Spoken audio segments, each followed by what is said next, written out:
In a previous video, I tested out every single Citadel contrast paint and every single Army Painter speed paint, showing off the strengths and weaknesses of each range and creating a single massive rainbow skink army along the way.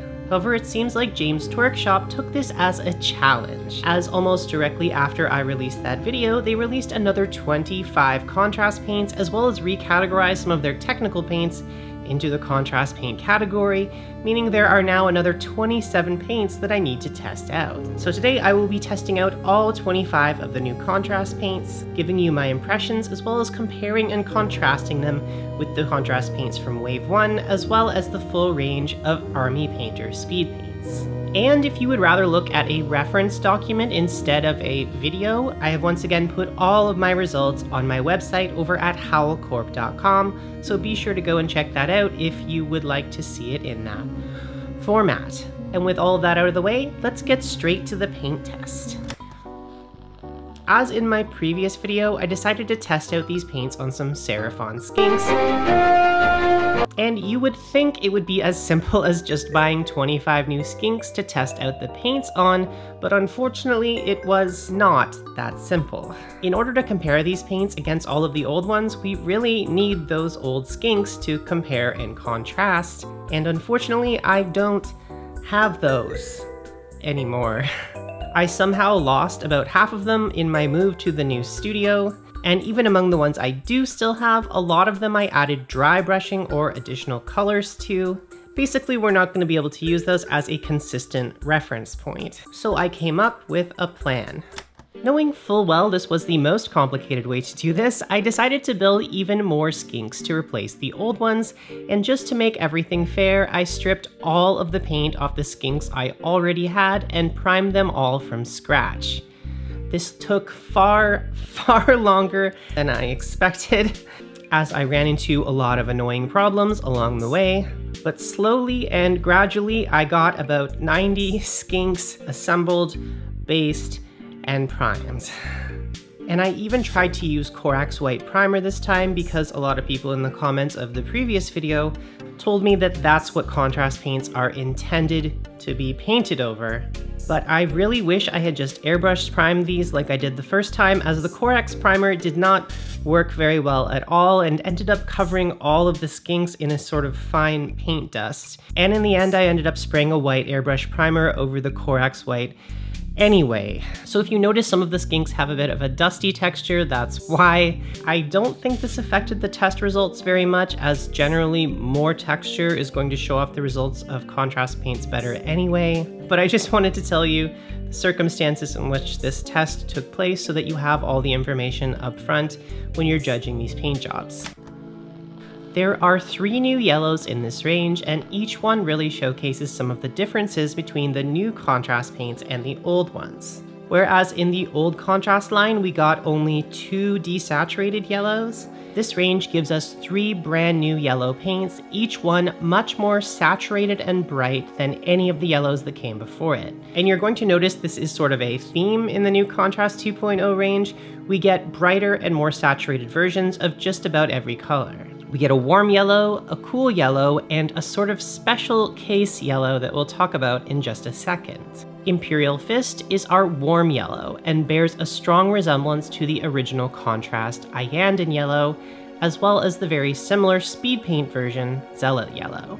The difference that I can see here is that we are sacrificing those deep contrast shadows in pursuit of a brighter, more saturated, less orange yellow, and this is a great option to have, and I can see myself using this one a lot in the future. The cool yellow, Iron Jaws yellow, is our yellow on the green side of the spectrum and works in a similar way. Once again, we get a brighter yellow at the expense of getting less shadows, and I think both of these are useful and a great addition to the line. Finally, we get to our special case yellow, Bad Moon yellow. And this one, as a lot of people have been saying, is not really a contrast paint. This is just a flat, bright yellow color. Not a cool yellow, not really a warm yellow, but a very bright primary yellow that has incredible coverage, but none of those built-in shadows you would expect from contrast paints. I really feel like this one is not a typical contrast paint, but instead a new category of paint that we could maybe call contrast flats. There are a few other of these contrast flats in the range, and they're all really great paints, but they aren't really contrast paints, so it is good to be aware of them before you buy them. As you can see, these are all really great flat colors that give you a nice vibrant tone in a single coat, but they don't really give you any of the desired shadows that you might be expecting from a contrast paint. Ball Red is a great addition to the range as it gives us a brighter, more primary red in comparison to the previous warm and cool reds in both the contrast range as well as their AP Speedpaint equivalents. So in my opinion, it's great to have a paint like this, and the same goes for Magma Drawth Orange. It's brighter and more saturated than the previous oranges from both the contrast and AP Speedpaint lines, and again, no contrast effect here, but just a fantastic, bright, flat orange color with great coverage. Doomfire Magenta does a similar thing for the magentas in this range, giving us a much brighter, almost primary looking magenta, which for me is a straight up improvement over Volupus Pink, as well as its AP Speedpaint equivalent, Purple Alchemy. And while we're in here, let's take a look at one of the other new contrast paints which I feel is related, Sigvald Burgundy. Sigvald Burgundy is one of the new standard contrast paints, not one of the contrast flats. This one performs more like you would expect a contrast paint to perform, built-in shadows, that kind of thing. But what's interesting to me is that between Doomfire Magenta and Sigvald Burgundy, you no longer really need the original pink, Volupus Pink. As you can see here, if you add just a little bit of contrast medium to Sigvald Burgundy, 2 parts contrast, 1 part burgundy, you get a very similar color to Volupus Pink. And I found if you add just a drop of Doomfire Magenta, so 2 parts contrast, 1 part burgundy, 1 part Doomfire Magenta, you get almost an exact copy of Volupus Pink. So you can just get rid of your Volupus Pink if you're buying the 2 new pinks. Strangely enough, this is sort of a trend among a lot of the new contrast paints I found. Because we now have the more saturated versions in a lot of cases, we can just mix them with medium or darker colors to create our own versions of some of the desaturated colors from wave 1 of the contrast paints. Following up on this, let's take a look at the new purples in this range, which I think are quite an improvement from the previous purples. But before we do that, I'd like to tell you just a little bit about this video's sponsor, Collective Studio. Collective Studio is a brand new miniatures company formed by industry veterans who offer a variety of pre-supported miniatures in both 32 and 75mm scale.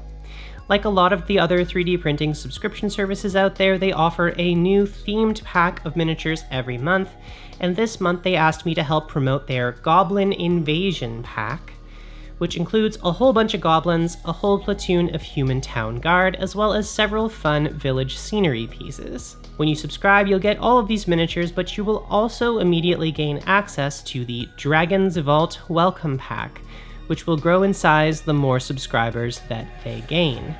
But what it currently contains is 1 ancient red dragon, 1 young black dragon, some dragonfolk minions, and some of these little condition rings that you can use to show special conditions on your miniatures.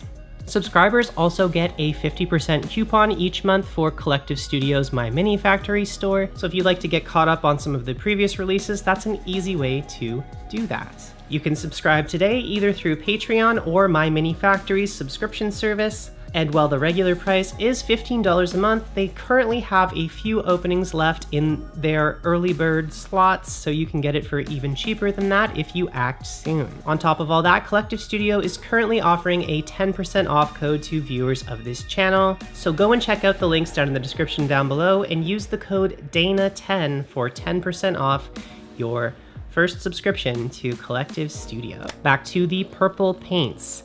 As a reminder, the previous range had 2 purples, Shyish Purple, which is a very dark purple with almost no variation in tone, as well as Magos Purple, which is a much lighter purple that's nice, but I've definitely found limited uses for.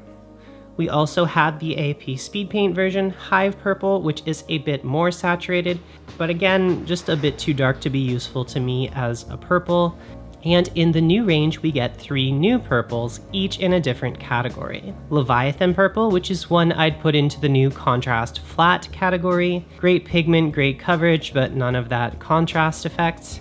Luxion Purple, which is a great simple purple contrast color that is what I wish the purples in the original contrast range worked like. As well as Dreadful Visage, which is a pale desaturated purple clearly meant to be used on Slaanesh demons that works in a very similar way to Apothecary White from the original contrast range. This one is extremely subtle and you really need to mix it well for it to work correctly, but I'm really looking forward to using this in the future. I think there's a lot of possibilities for this paint. And speaking of Dreadful Visage, there's actually 2 more of these types of paints in the range, Briar Queen Chill and Pilar Glacier.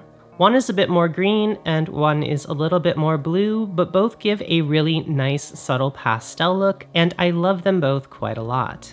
Just be aware that these are more of a pale wash type color when you buy them, as it's not obvious from the pots if you're looking at them on a shelf at the store. Moving on, let's look at one of the largest selections of paints in this range, the blue paints.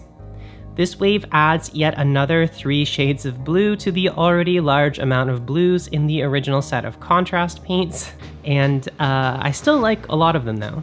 Frostheart Blue is a really nice sky blue with a little bit of a green tint to it. It occupies what I think is the perfect midpoint between Aethermatic Blue and Talisar Blue from Wave 1. Meanwhile, Acermen Blue feels like a direct replacement for the Ultramarine Blue from the first wave of contrast paints. The Wave 1 Ultramarine is a much darker color, and this one is really more of a true ultramarine, both in terms of the pigment of that name, but also in terms of what the Ultramarine Space Marines look like. Celestum Blue is the 3rd of the new blue colors in this range, and it is also the darkest of the new blues. Although unlike the dark blues from Wave 1, this one is still very saturated, and it reminds me a lot of the color of blue from a blue ballpoint pen. Next up, we have the blue-greens, or turquoises, whatever you want to call these. In the initial range, we got 3 different blue-greens, all of which were some of my favorite colors in the range, and here we get 3 also very good ones as well. First, we have Storm Fiend, which is a very dark blue with just a little bit of a green tint to it. A bit too desaturated for my tastes, but it's not a bad paint. I'm sure a lot of people will find uses for it. After this, we have Croxigore Scales, which to me feels like just a slightly darker version of Aethermatic Blue. It looks great, but do we really need this many blue-greens in the contrast range? And finally, we have Eldari Emerald, which is a slightly lighter version of Pterodon Turquoise from Wave 1. And is this paint a must-buy? No, it's very similar to a lot of the other colors, but again, it's still a very pretty color, and the contrast element of the paint works very well here in my opinion. I'm not mad about having another one of these.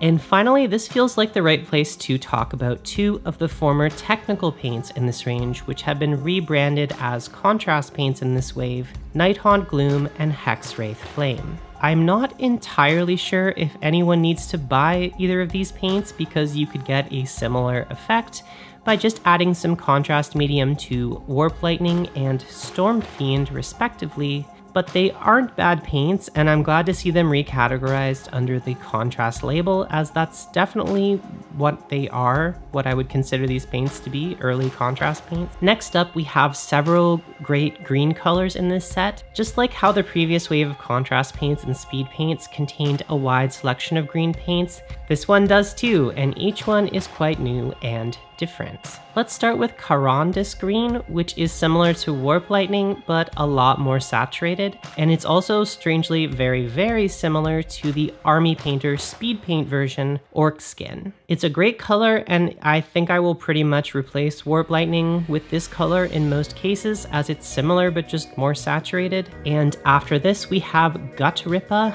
which is another one of these paints with a slightly pastel look.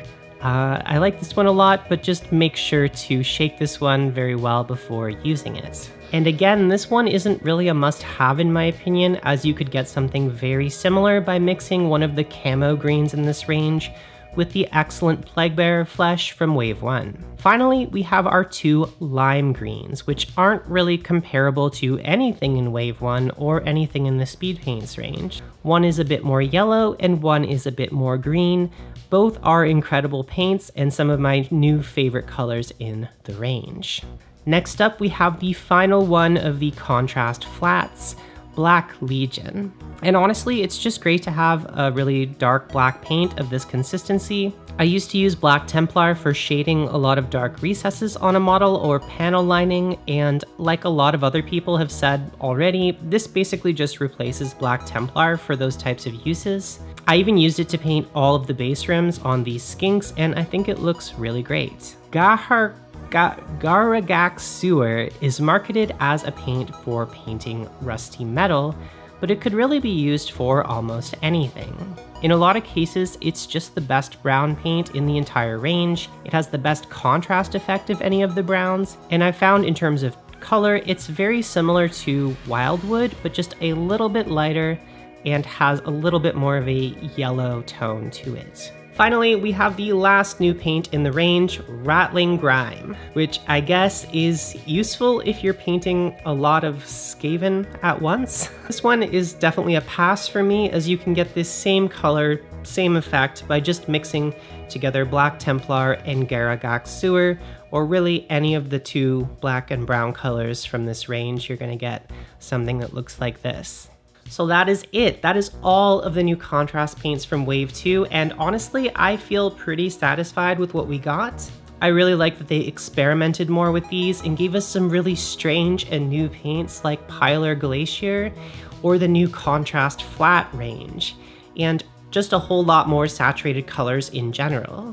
Once again, if you'd like to see a full chart of these paints compared to the original contrast paints and the original AP speed paints, you can check out my website at howlcorp.com. I've arranged them all there for your easy reference.